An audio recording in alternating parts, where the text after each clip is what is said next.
प्रिय शिक्षार्थियों नमस्कार। मैं प्रोफेसर कौशल परमार, मानविकी विद्यापीठ संस्कृत विभाग आप सबका हार्दिक स्वागत अभिनंदन करती हूँ। प्रिय शिक्षार्थियों, मैं सबसे पहले आपको धन्यवाद दूंगी कि आपने हमारे इस पाठ्यक्रम का चुनाव किया, जिसकी कोड संख्या है 102 संस्कृत साहित्य का आलोचनात्मक विश्लेषण, जो हमारा संस्कृत साहित्य के बीए ऑनर्स का प्रथम वर्ष का पाठ्यक्रम द्वितीय पेपर है। ये आपके पाठ्यक्रम में दिया गया है। इसमें आपने इसका चुनाव किया। मुझे न केवल आशा है बल्कि पूरी उम्मीद है कि आप हमारे इस पाठ्यक्रम के माध्यम से अपने ज्ञान में वृद्धि करेंगे। प्रिय छात्रों, जैसे कि आप जानते हैं कि हमने आपके पहले जो व्याख्यान हुआ, अभी तक के व्याख्यान में आपने पढ़ा वैदिक साहित्य। वैदिक साहित्य में वेदों को आपने पढ़ा, वेदों के रचना काल को पढ़ा, वेदों की सामाजिक सांस्कृतिक स्थिति को पढ़ा, वेदों के रचना के स्थानों का अध्ययन आपने किया। और अभी तक आपने वेदों के जो 4 वेद हैं, ऋग्वेद, यजुर्वेद, अथर्ववेद और सामवेद, इनमें इनके जो ब्राह्मण ग्रंथ हैं उनका भी आपने परिचय प्राप्त किया। प्रिय शिक्षार्थियों, जैसे कि मैंने अभी आपको बताया कि आप ये जो पाठ्यक्रम संस्कृत साहित्य का आलोचनात्मक विश्लेषण, इसमें आप हमारे ग्रंथों से परिचित होंगे। अर्थात आप जितने भी ग्रंथ हमने आपके सामने अभी बताए, वेद, ब्राह्मण, आरण्यक, उपनिषद, वेदांग, वैदिक साहित्य के अंतर्गत आने वाले, इनके परिचय से आप रूबरू होंगे, जिससे आप गहन अध्ययन करने के लिए आप आगे बढ़ें, आप उसमें एक तरह से अनुग्रहित हो, ताकि आप आगे गहन अध्ययन का विश्लेषण करते हुए अपने शोध ग्रंथ की तरफ भी बढ़ें। हमने आज की चर्चा में की है कि जो ब्राह्मणकालीन समाज था वह कैसा था। अभी तक आपने पढ़ा कि वेदों में निहित जो मंत्र हैं, वेदों में निहित जो ज्ञान परंपरा है, उस ज्ञान परंपरा में जो मंत्र दिए गए हैं, उन मंत्रों में आने वाले मंत्रों में और वैदिक संहिताओं में, वेद की संहिताओं में आने वाले जो विषय वस्तु हैं, उनकी व्याख्या करने वाले जो ग्रंथ कहे जाते हैं, उसको हम ब्राह्मण के नाम से जानते हैं। मैंने आपको पिछले के व्याख्यान में बताया था कि वेद शब्द का अर्थ ज्ञान है, और ब्राह्मण, वेद और ब्राह्मण ग्रंथ वेदों के ही एक तरह से व्याख्यायित ग्रंथ हैं। इसमें आप वेद शब्द का जब अर्थ पढ़ा था, मंत्र और ब्राह्मण कहा गया था। आपको याद होगा, हमने आपको ये बताया था कि मंत्र, ब्राह्मण, वेदों नाम थे। अब हम जो इस व्याख्यान में आपको बताएंगे वह यह कि ब्राह्मणकालीन जो समाज था वह कैसा था, ब्राह्मण ग्रंथों का समाज कैसा था, उस पर हम आज इस व्याख्यान को आपके सामने रखेंगे। प्रिय विद्यार्थियों, वैदिक साहित्य परंपरा में जो ब्राह्मणकालीन परिदृश्य है वह बहुत ही सुंदर है और बहुत ही मनोरम है। इसमें जहाँ एक ओर सांसारिक क्रियाकलापों का वर्णन आपको प्राप्त होता है, वहीं दूसरी ओर आध्यात्मिक विषय, जो ज्ञान परंपरा है भारत की, जो अध्यात्म है भारत का, वह ब्राह्मण ग्रंथों में कैसे प्राप्त होता है, वह ब्राह्मणकालीन जो सामाजिक व्यवस्था है उसमें कैसे व्यवहारिकता में दिया जाता है। आध्यात्मिक विषयों का गंभीर चिंतन भी आपको इसमें देखने को मिलता है। यानी कि एक तरफ आप सांसारिक वस्तुओं को पढ़ते हैं, उनका अध्ययन करेंगे, दूसरी तरफ आप अध्यात्म जो विषय हैं, आध्यात्मिक जो विषय हैं, उनका भी आप ग्रहण इसमें दिखाई आपको देता है, गंभीर चिंतन देखने को मिलता है। इस काल में जो पुरोहितों ने अपनी रचनात्मक शक्तियों का मुख्य रूप से जो यज्ञ कर्मकांड जो था विस्तार में लगाया, उनको बढ़ाया। जैसे कि जो वेदों में ज्ञान था, उनकी जो शक्तियाँ थी, जो रचनात्मक शक्तियाँ थी, मुख्य रूप से जो यज्ञ के जो कर्मकांड थे, उन यज्ञ के कर्मकांडीय भाग को एक तरह से विस्तार दिया ब्राह्मण ग्रंथों ने। ये कर्मकांड जो इतना जटिल बना दिया गया था, उस जटिल ज्ञान को एक मनोरम और अत्यंत सुंदर शब्दों के अर्थ में ब्राह्मण ग्रंथों ने दिया। ब्राह्मण ग्रंथों ने वैदिक जो परंपरा थी, सुकोमल भावना के स्थान पर जो एक तरह से कट्टरपंथी धर्म की स्थापना होने की शुरुआत हुई थी, उसको रोकने का काम एक तरह से ब्राह्मण ग्रंथों ने अपने व्याख्या ग्रंथों में किया। ये सत्य है या नहीं, इसको ये हमारा विषय नहीं है। हम केवल इतना कहना चाहते हैं कि जो वेदों के जो निहित ज्ञान था, ब्राह्मण ग्रंथों ने नए युग का जन्म दिया। जिसमें जो कर्म फल और जन्म जन्मांतर जैसे विषयों का जो वर्णन था, उन संस्थाओं को जो स्पष्ट किया गया वह ब्राह्मण ग्रंथों के द्वारा किया गया।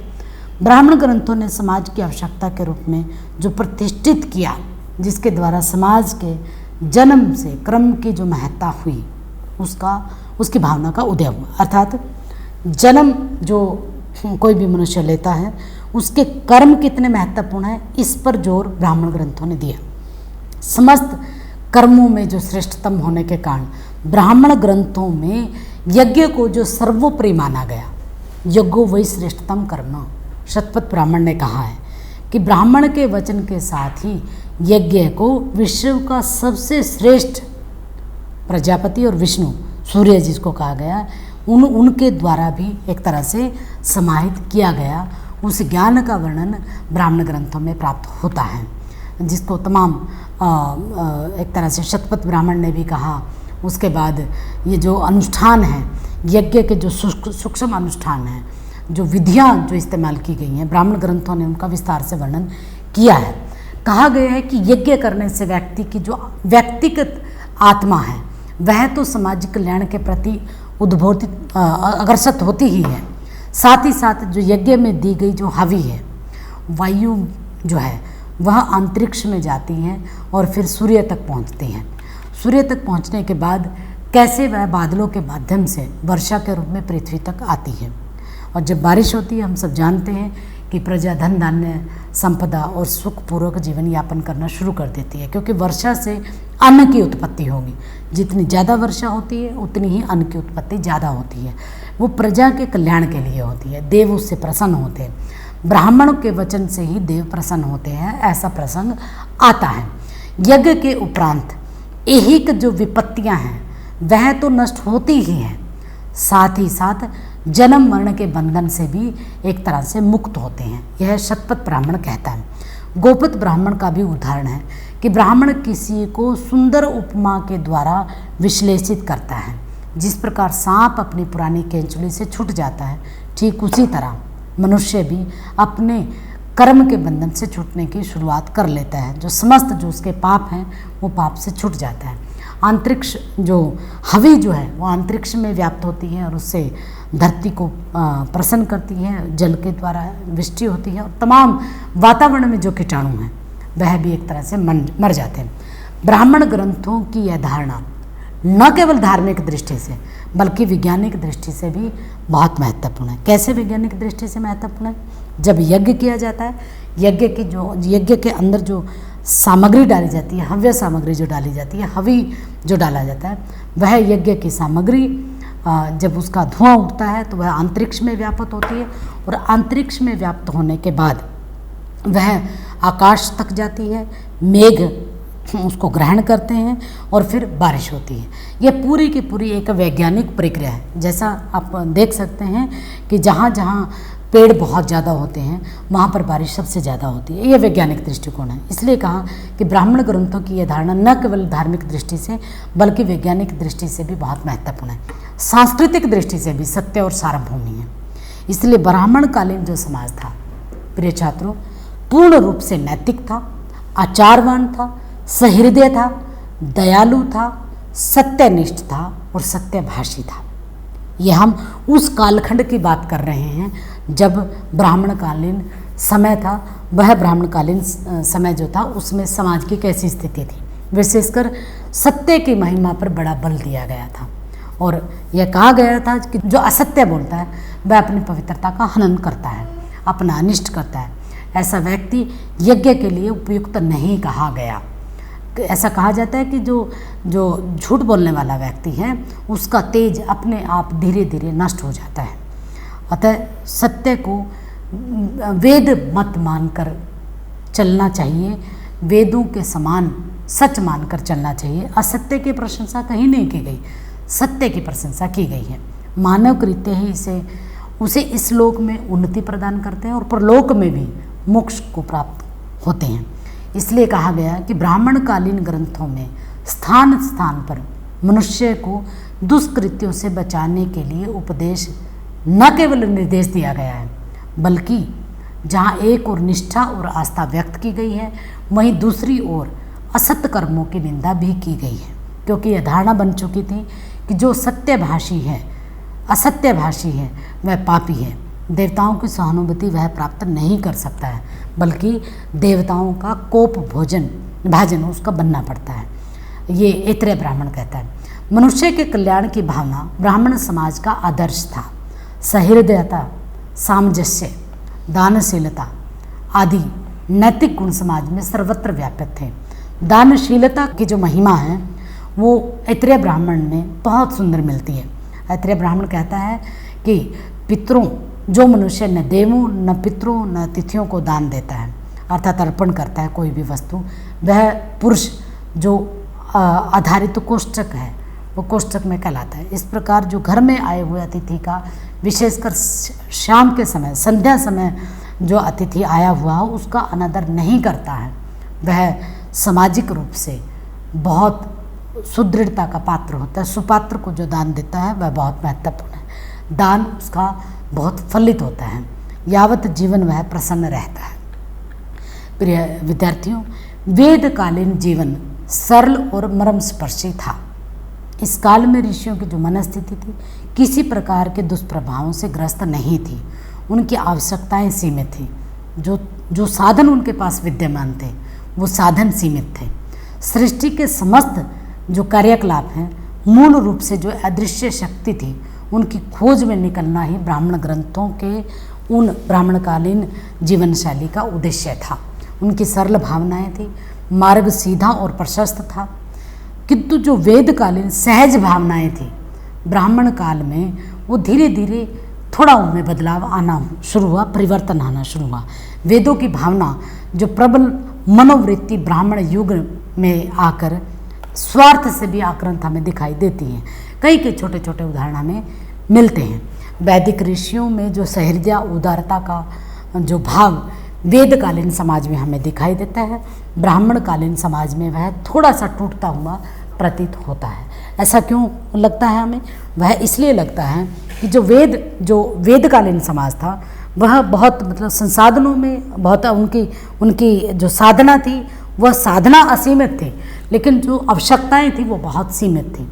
व्यक्ति जंगलों में रहता था, वहाँ पर जितना भी वायु के माध्यम से, पत्तों के माध्यम से जो कंद मूल खाता था उसी के आधार पर वह अपना जीवन यापन करता था। अपने जीवन को मंत्रों को देखने में, मंत्र दृष्टा ऋषि कहा गया, ऋषि की परिभाषा ही है। मंत्रों को देखने में अपनी साधना में लीन रहता था। उसके लिए एक तरह से जो उसके जीवन की जो व्यापकता थी वो वहीं तक सीमित थी। लेकिन जब वेदकालीन समाज से हम ब्राह्मणकालीन समाज की तरफ बढ़ते हैं, मैंने अभी बताया कि ऐसा नहीं है कि ब्राह्मणकालीन समाज में असत्य की महिमा कही गई या सुपात्र को दान न देना कहा गया, ऐसा कुछ नहीं कहा गया। ब्राह्मणकालीन समाज में भी कहा गया कि जो सुपात्र नहीं है अगर आप उसको दान देते हैं तो वह रक्त के समान है। जो सदाचारी नहीं है वह निर्धन व्यक्ति जो एक तरह से है, जो निर्धन व्यक्ति है वह भी अगर सदाचारी है तो वह बहुत महत्वपूर्ण है। ठीक उसी तरह वह निर्धन व्यक्ति जीवन पर्यंत प्रसन्न रहता है। अगर झूठ बोलता है तो वह देवता को अगर प्रसन्न भी करना चाहे तो देवता का भी वह कोप भाजन का शिकार होता है, या यूँ कहिए कि देवता भी उसके उस धन्य को, उस दान को स्वीकार नहीं करते। इसलिए जो कहा गया कि ये जो परंपराएं थी वेदकालीन ऋषि जो करता था वह ब्राह्मणकालीन ऋषि नहीं करता हो, ऐसा नहीं है। लेकिन जो कर्मकांड की जो सुदृढ़ता थी या कर्मकांड की जो कठोरता थी वह धीरे धीरे हमें ब्राह्मण ग्रंथों की तरफ छुटपुट उदाहरणों के माध्यम से मिलती है। हालांकि मैंने कहा कि ब्राह्मण ग्रंथ वेदों की व्याख्या करने वाले ही ग्रंथ हैं। उन्होंने वेदों में निहित जो शिक्षाएं थी उसी का ही विस्तार दिया है। लेकिन यज्ञ की जो कर्मकांडता थी, यज्ञ की जो भावनाएं थी वह ब्राह्मणकालीन में आकर परिवर्तित जरूर हुई। इसलिए हमने कहा कि असहज होना शुरू हुआ। जो वेदकालीन समाज में सहज भावनाएं थी ब्राह्मण काल में असहज होने लगी थी। वेदों की भावना, प्रबल मनोवृत्ति ब्राह्मण युग में स्वार्थ से थोड़ी सी आक्रांत हमें दिखाई देती है।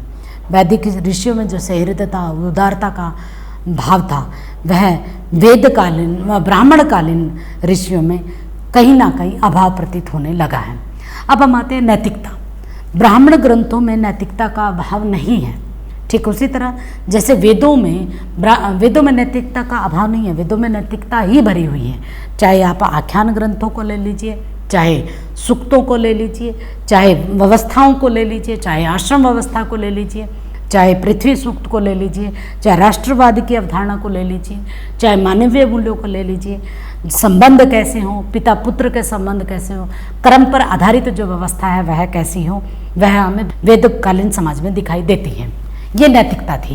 लेकिन ब्राह्मण ग्रंथों में नैतिकता का अभाव हो ऐसा नहीं है। लेकिन जो पाश्चात्य विद्वान हैं वह एक तरह से, ये जो मैं बार बार बता रही हूँ कि ब्राह्मण ग्रंथों में कहीं ना कहीं एक अंतराल हमें वैदिक कालीन व्यवस्था और ब्राह्मण कालीन व्यवस्था में अंतराल एक दिखाई देता है। वह मूल्यों पर के आधार पर भी दिखाई देता है, वह संसाधनों के असीमता की तरफ भी हमें एक तरह से दिखाई देती है।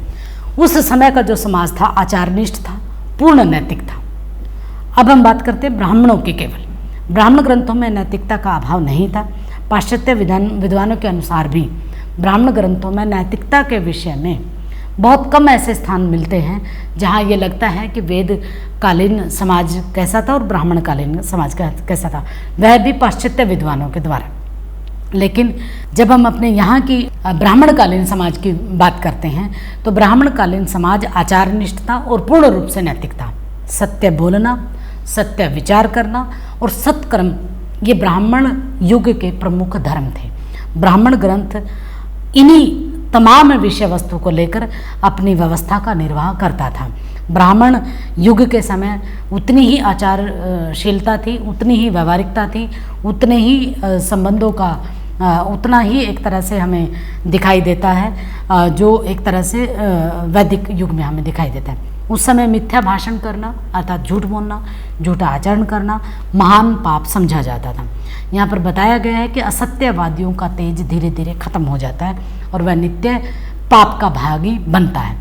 जो मनुष्य सत्य नहीं बोलता है वह पाप का भागी बनता है, उसका तेज धीरे धीरे नष्ट हो जाता है। जैसा कि मैंने अभी बताया था, शतपथ ब्राह्मण में ये बताया गया कि असत्यवादियों को यद्यपि थोड़े समय के लिए सफलता मिल सकती है किंतु अंत में उसका सर्वनाश ही होता है। इसके विपरीत जो सत्यवादी होते हैं, प्रारंभ में भले ही उनको कुछ भी कष्ट झेलना पड़े लेकिन अंत में उनको पूर्ण सफलता प्राप्त होती है। अब तांड्य ब्राह्मण क्या कहता है? तांड्य ब्राह्मण कहता है कि सत्य के द्वारा ही स्वर्गलोक की प्राप्ति होती है। स्वर्गलोक की प्राप्ति करने के लिए आपको सत्य ही बोलना पड़ेगा। इसलिए तमाम जो ब्राह्मण ग्रंथ हैं वह सत्य वचन के ऊपर जोर देते हैं। ब्राह्मण ग्रंथों में सत्य का सर्वाधिक महत्व बताया गया है क्योंकि सत्य को मनुष्य अबुद्धि का श्रेष्ठकर साधन माना गया है। यही कारण है कि सत्यवादी सदा अजय रहता है। प्रिय शिक्षार्थियों, आज हमने पढ़ा कि ब्राह्मणकालीन समाज कैसा था। साथ ही साथ हमने आपको बताने की कोशिश की कि वेदकालीन समाज में क्या अंतर था। ब्राह्मणकालीन समाज और वेदकालीन समाज, जैसे कि हम बार बार आपको ये बताते हैं कि वेदों के जो निहित विषय वस्तु हैं उसी को ही व्याख्या किया गया ब्राह्मण ग्रंथों में। लेकिन जैसे जैसे ब्राह्मण ग्रंथों के भाष्यकार हुए, ब्राह्मण ग्रंथों ने अपने अनुसार व्याख्या करनी शुरू की तो बहुत सारे परिवर्तन भी एक समय अंतराल आना शुरू हुआ। तो इसलिए हमने ये कहा कि ब्राह्मण ग्रंथों के जो विषय वस्तु है वह ब्राह्मण ग्रंथों की विषय वस्तु वेदों की विषय वस्तु से ही मिलती है। वह ही एक तरह से आपके एक तरह से उसकी व्याख्या करता है।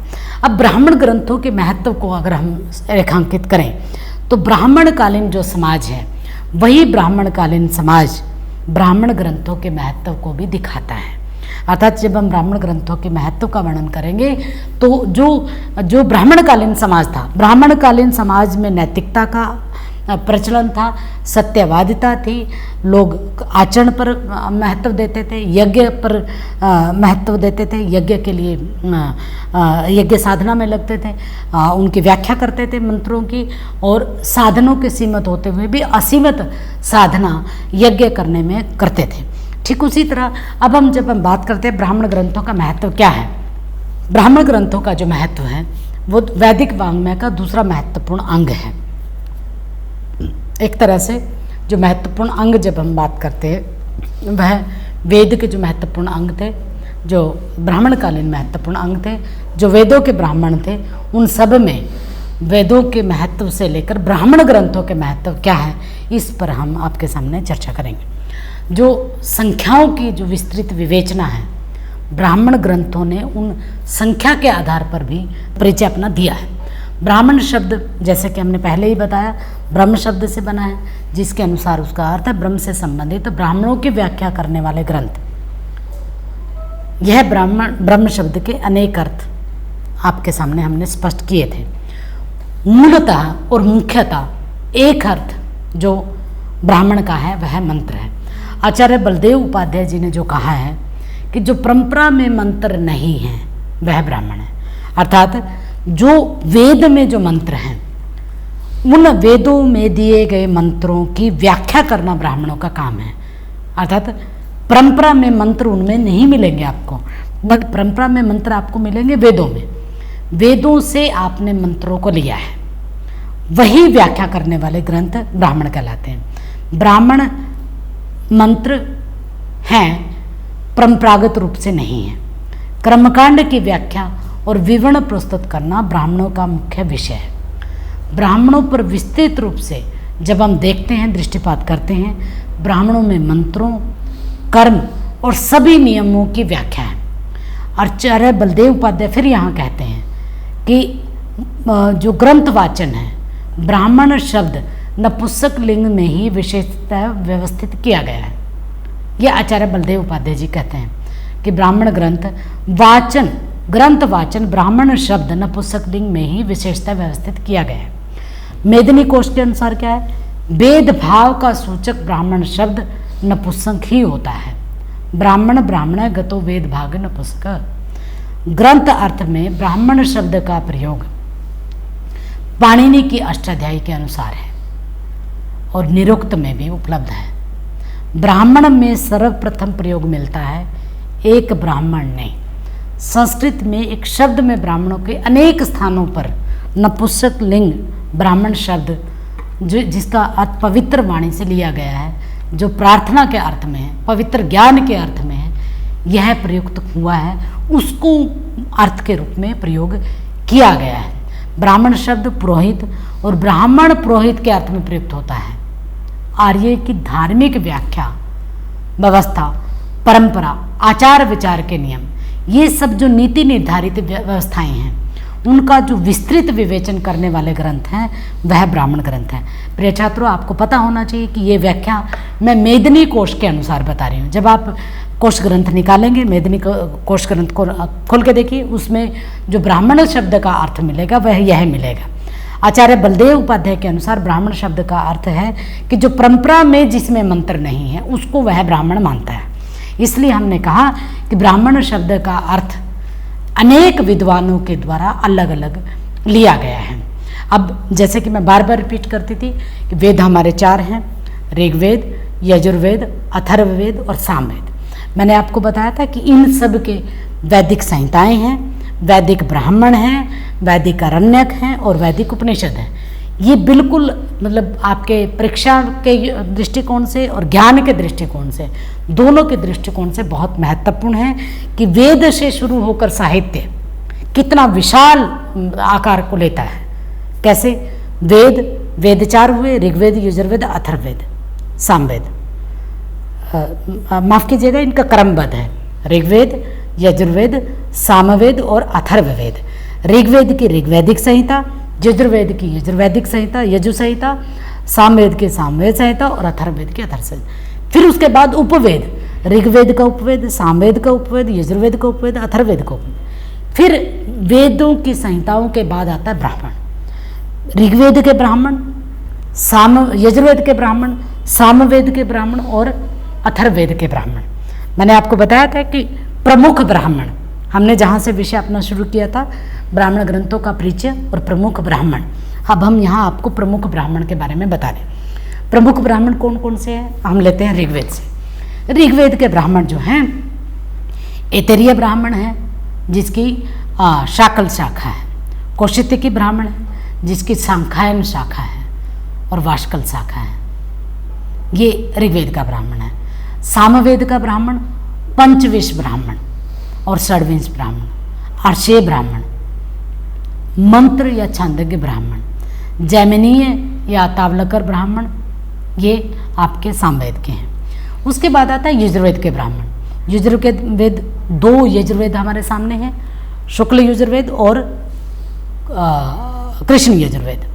शुक्ल यजुर्वेद के ब्राह्मण हैं शतपथ ब्राह्मण, जो बहुत महत्वपूर्ण ब्राह्मण माना जाता है, और उसमें भी मानदेय वाचनीय शाखा, शतपथ ब्राह्मण, कण्णम वाचनीय शाखा, इनकी शाखाएं भी हैं। कृष्ण यजुर्वेद का कौन सा है? तैत्तिरीय ब्राह्मण, मैत्रायणी ब्राह्मण, कठ ब्राह्मण। ये आपको एक तरह से पूरा डायग्राम के माध्यम से भी समझाया जा सकता है कि ऋग्वेद के ब्राह्मण कौन से हैं। ऐतरेय ब्राह्मण, कौशितकी, फिर उसके बाद आता है यजुर्वेद के ब्राह्मण, शुक्ल यजुर्वेद, कृष्ण यजुर्वेद, शुक्ल यजुर्वेद का ब्राह्मण शतपथ ब्राह्मण, कृष्ण यजुर्वेद का तैत्तिरीय ब्राह्मण और मैत्रायणी ब्राह्मण, कठ ब्राह्मण।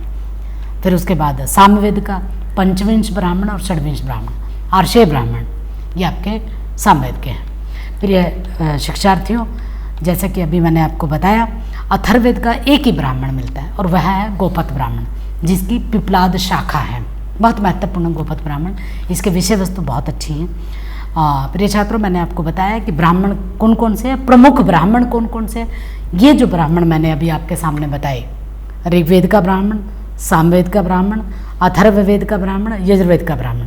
ऋग्वेद का ब्राह्मण ऐतरेय ब्राह्मण, कौशितकी ब्राह्मण, कृष्ण यजुर्वेद का शतपथ ब्राह्मण और शुक्ल यजुर्वेद का शतपथ ब्राह्मण और कृष्ण यजुर्वेद का तैत्तिरीय ब्राह्मण, मैत्रायणी कठ ब्राह्मण। उसके बाद सामवेद का पंचविश ब्राह्मण, षड्विंश ब्राह्मण, अर्षेय ब्राह्मण, ये मंत्र ब्राह्मण, जैमिनीय ब्राह्मण है, ये आपके यजुर्वेद में आए। उसके बाद अथर्ववेद का एक ही ब्राह्मण है, बहुत अच्छी तरह याद करने की जरूरत है, गोपथ ब्राह्मण। शतपथ ब्राह्मण बहुत महत्वपूर्ण ब्राह्मण है। ब्राह्मण ग्रंथों का फिर सारांश क्या है, किसे हम ब्राह्मण कहते हैं? एक बार फिर से आपको दोहरा दूं प्रिय छात्रों, ब्राह्मण ग्रंथ यानी सत्य ज्ञान ग्रंथ वेदों के कई सूक्तों या मंत्रों का अर्थ करने में सहायक होते हैं। वेदों में देवताओं के सूक्त हैं, जिनकी विषय वस्तु व्यक्तिमान और आध्यात्मिक मानसिक शक्ति को जो लेकर चलती है, जिनकी विषय वस्तु, उन पर व्याख्यान है। ब्राह्मण ग्रंथ इन्हीं से मदद लेते हैं, अर्थात वेदों के जो आध्यात्मिक ज्ञान है, व्यक्ति परक ज्ञान है, वस्तु परक ज्ञान है, वो सब ब्राह्मण ग्रंथों की व्याख्या करने वाले ब्राह्मण ग्रंथ कहे गए हैं। शतपथ ब्राह्मण के विद्वान ही देवता होते हैं। कौन कहता है? विद्वांसो ही देवा, यह शतपथ ब्राह्मण के अनुसार है। यज्ञो वही विष्णु, यज्ञ ही विष्णु है। और अश्व, वीर, शौर्य और बल को कहते हैं क्या? अश्वम वही वीर्यम, यह यज्ञ के द्वारा है। इस विवरण में ब्राह्मणों का परिचय आपको प्राप्त हो, प्रतिपाद्य विषय का महत्व क्या है वह है, और ये तमाम विषय जो आपने अभी पढ़े, इनका अधिगम आप करेंगे, और इनका अधिगम करने के बाद आप ये जानेंगे कि ब्राह्मण ग्रंथ किस वेद का कौन सा ब्राह्मण है, किस वेद की व्याख्या करने के लिए कौन सा ब्राह्मण उपलब्ध है। मान लीजिए अगर आपको ऋग्वेद को देखना है, ऋग्वेद की व्याख्या करने वाले ग्रंथ जब आप देखना चाहेंगे तो आपको ऐतरेय ब्राह्मण देखना है, और उसकी भी शाकल शाखा। किसी भी विषय वस्तु को लेकर जब आप अध्ययन करते हैं, उस विषय वस्तु के आधार पर आप वेदों के निहित, वेदों के संबंधित, वेदों से संबंधित ग्रंथों का, ब्राह्मण ग्रंथों का आप अध्ययन करेंगे। यही प्रमुख ब्राह्मण भी कहे गए हैं। इसलिए हमने आज आपके सामने विस्तार से रखा ब्राह्मण ग्रंथों का परिचय और ब्राह्मण ग्रंथों में वेदों के ग्रंथों का परिचय। प्रिय छात्रों, मुझे आशा ही नहीं पूरा विश्वास है कि आपने इस पाठ्यक्रम में इस विषय वस्तु का, आज के इस व्याख्यान को बहुत अच्छी तरह सुना होगा। इसको बार बार देखिए, वीडियो के रूप में आपके सामने उपलब्ध होगा। आप इसको जब देखेंगे, किसी भी तरह की कोई जिज्ञासा, किसी भी तरह का कोई प्रश्न, किसी भी तरह की कोई दुविधा अगर आपके मन में अध्ययन करने के बाद उत्पन्न होती हैं, तो आप मेरे इस ईमेल आईडी जो आपके सामने दी गई है, उस ईमेल आईडी के माध्यम से अपने सवाल भेज सकते हैं। आप अगर ईमेल लिखने में समर्थ नहीं हैं तो आप मुझे फ़ोन के माध्यम से भी अपने मैसेज को भेज सकते हैं। मुझे एक बार फिर से बहुत खुशी और आनंद की अनुभूति है कि आपने हमारे इस पाठ्यक्रम संस्कृत साहित्य का आलोचनात्मक विश्लेषण का चुनाव किया। आशा ही नहीं, पूरा विश्वास है कि आप हमारे इन लेक्चर्स के माध्यम से, व्याख्यानों के माध्यम से संस्कृत साहित्य के, वैदिक साहित्य से बहुत अच्छी तरह रूबरू हुए होंगे। अगले व्याख्यान में हम आपके सामने लेकर आएंगे अरण्यक, वेदों के अरण्यक कौन कौन से हैं। तब तक के लिए आप इनका अध्ययन करेंगे। बहुत सारा आपको मंगल कामनाएं, बहुत सारी शुभकामनाएं। आशा है आप इस पाठ्यक्रम को बहुत अच्छी तरह ग्रहण करेंगे। अब तक के लिए बहुत बहुत धन्यवाद। नमस्कार।